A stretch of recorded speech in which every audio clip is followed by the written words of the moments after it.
Why is the government so bad at health care? They've been at it for 75 years and still can't get it right. It's expensive, access is spotty, it's mired in bureaucracy, and it's fraught with waste. Obamacare was supposed to fix all this, but instead, like every other government health care program before it, it just made things worse. Why? Because the government is a third-party payer. Let me explain. Suppose you're going to buy something for yourself. You have two priorities, price and quality. You want the highest quality for the lowest possible price. Say you're buying a television. You have many options, the size of the screen, the quality of the image, the price. Only you know which one best suits your needs and your budget. And a lot of companies are competing for your business. You do your research, you make your choice. This is called a first-party purchase. The person paying is the person using. Now let us suppose that either the price or the quality is not controlled by you. In this case, you're buying something for someone else. You care about the price because you're paying for it, but you're a little more flexible on the quality. A good example would be a wedding gift, say a coffee maker. You might think, by the time it breaks, they'll forget who gave it to them anyway. The cheaper one will be fine. All of us have bought things for others we never would have bought for ourselves. We care about the price because we're paying for it, but not so much about the quality because we're not going to use it. Or suppose we're going to use something, but we're not going to pay for it. Then we're concerned about the quality because we're consuming it. But the cost is not as important because we're not paying for it. Any father who ever got roped into paying for an open bar at a wedding understands this program. Nobody ever orders the cheap stuff when it's free.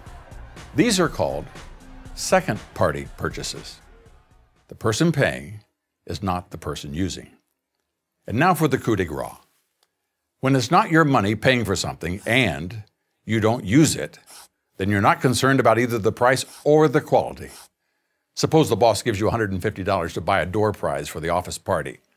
In a store window, you see a 6-foot-tall stuffed frog marked $149. You think, oh, that's perfect. Let's buy it. The raffle winner is awarded the 6-foot frog. Everyone laughs at the gag. Now, this is called a third-party purchase. A purchase that is made with money that's not yours. Therefore, you don't care about the cost. To buy something you're not going to consume. Therefore, you don't care about the quality. Here's the point.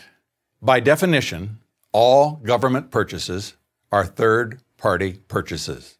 The government spends other people's money on things it won't consume. It doesn't care about the price or the quality. Thus, there will always be waste in government spending.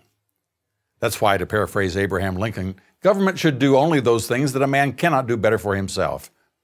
If 300 million Americans were free to buy health insurance for themselves, just as they buy their own life and home and car insurance, then that little gecko on television would offer us health insurance with a little more coverage for a little less cost. And he wouldn't be the only one. Insurance companies and hospitals would be working night and day to get our business. Quality would go up, prices would go down. It's already happened with laser eye surgery. It used to cost $2,200 per eye. Now it can cost as low as $500 per eye. That's the way free enterprise competition works every time. But when the government gets involved, costs go up, waste and fraud go up, essential medical services are denied or unavailable. These are the hallmarks of government healthcare bureaucracies around the globe. The sooner we make health insurance a first-party purchase again, the sooner Americans will get the health care they want. Finally. I'm Bob McEwen for Prager University. To keep our videos free, click here.